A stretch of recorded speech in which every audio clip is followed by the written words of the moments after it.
ఉమ్మడి మెదక్ జిల్లాలోని 3 జిల్లాలకు మహిళా కలెక్టర్లే బాధ్యతలు నిర్వహిస్తున్నారు. సంగారెడ్డి జిల్లాకు ప్రావీణ్య, మెదక్ జిల్లాకు ప్రతిమా సింగ్, సిద్దిపేటకు హైమావతి ఉన్నారు.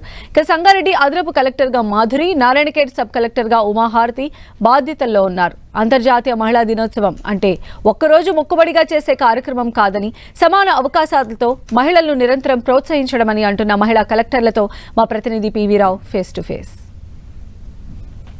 ఈరోజు అంతర్జాతీయ మహిళా దినోత్సవం.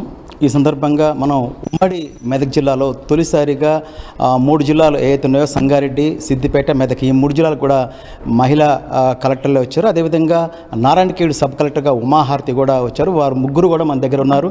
వారితో మాట్లాడే ప్రయత్నం చేద్దాం. సో ఫస్ట్లీ అందరికీ కూడా అంతర్జాతీయ మహిళా దినోత్సవ శుభాకాంక్షలు తెలియజేస్తున్నాను. మనము డిస్ట్రిక్ట్లో ఆల్రెడీ యూనియన్స్ సమక్షంలో అండ్ ఎంప్లాయీస్ అందరికీ స్పోర్ట్స్ అండ్ గేమ్స్ కూడా కండక్ట్ చేస్తున్నాము. దాంతోపాటు ప్రభుత్వ ఇచ్చిన కార్యాచరణ మన 99 డేస్ ప్రజాపాలన ప్రగతి ప్రణాళికలో భాగంగా కూడా విమెన్స్ థీమ్ అనేది చాలా ఇంపార్టెంట్ థీమ్గా పెట్టుకున్నాము. ఆ థీమ్లో మనం విమెన్స్కి కావాల్సిన హెల్త్ చెకప్ ఏదైతే ఉందో అది, అలానే వాళ్ళకి కావాల్సిన అడిషనల్ సౌకర్యాలు మన సఖీ సెంటర్లో, భరోసా సెంటర్లో ఇవన్నీ కూడా మనం ముందుకు తీసుకెళ్తున్నాం. అంతర్జాతీయ మహిళా దినోత్సవాన్ని మీరు ఏ విధంగా చూసారు? అందరికీ ఫస్ట్ ఆఫ్ ఆల్ శుభాకాంక్షలు. జాతీయ మహిళా దినోత్సవం సందర్భంగా యాక్చువల్లీ యాజ్ మై ఒపీనియన్ అయితే మనకి మహిళా దినోత్సవం అంటే ఒక డే కాదు, ఇది ఎవ్రీ డే మనం దానికోసం పని చేస్తున్నాము. ఎస్పెషలీ జిల్లా ప్రశాసనలో ఉన్నప్పుడు స్పెసిఫిక్గా మనం దాని మీద ఫోకస్ చేస్తున్నాము. ఎవ్రీ డే ఏదైనా యాక్టివిటీ చేస్తున్నాము, మహిళలకి ఎక్కువ పార్టిసిపేషన్ ఎలా ఉండాలి, వీళ్ళకి సౌకర్యాలు ఎట్లా కల్పించాలి. So every day we are working on it.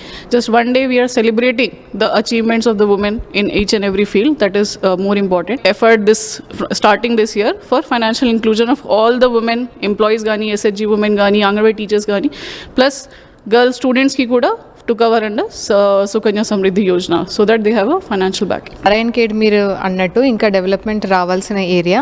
మహిళలు అన్ని రంగాల్లో కూడా కృషి చేస్తున్నారు. But there is a lot of scope for improvement. మనం మహిళా దినోత్సవం అంటే ఇప్పటివరకు మహిళలు చేసిన ప్రోగ్రెస్, అచీవ్మెంట్స్ని గుర్తిస్తూ ఇంకా ర్యాపిడ్గా, ఇంకా ఫాస్ట్గా ప్రోగ్రెస్ చేయడానికి సంకల్పంతో ముందుకు వెళ్ళాల్సి ఉంటుంది. అండ్ మహిళలు నారాయణఖేడ్లో కూడా చాలా ప్రోగ్రామ్స్లో యాక్టివ్గా పార్టిసిపేట్ చేస్తున్నారు. SHG మేళాస్ పెడితే వస్తున్నారు. CM కప్ మనం ప్రతిష్టాత్మకంగా చేసుకున్న దాంట్లో కూడా పార్టిసిపేట్ చేశారు. స్కీమ్లో ప్రతి ప్రోగ్రాంలో విమెన్ మీద స్పెషల్గా ఫోకస్ పెట్టి విమెన్ ప్రోగ్రెస్ మీద ఫోకస్ చేస్తాం. సొసైటీలో ఇప్పటికే చాలా చేంజ్ వచ్చింది. But it is a collective effort. మహిళల కృషి కోసమే కాకుండా all segments of society, men and women కలిసి దీనికోసము కృషి చేయాలి. అండ్ వచ్చే జనరేషన్స్కి ఈక్వాలిటీ అనేది చిన్నప్పటి నుంచే నేర్పిస్తే మనము ఫ్యూచర్లో ఇట్లాంటి ఇష్యూస్ రావు. మొత్తం మీద చూసుకున్నప్పుడు అంతర్జాతీయ మహిళా దినోత్సవం సందర్భంగా ముగ్గురు కూడా మాట్లాడిన దాని ప్రకారం వివక్షత అనేది రూపుమాపాలి. అదేవిధంగా రానున్న తరాలకి దీన్ని విధంగా అందరూ సమానమే, పిల్లలకు కూడా చిన్నప్పటి నుంచే ఒక తర్ఫీదు శిక్షణ ఇవ్వాలని కూడా వీరు కోరే పరిస్థితి కనిపిస్తూ ఉంది. కెమెరా పర్సన్ వినోద్తో పివి రావు, 10 టీవీ, మెదక్ నుంచి.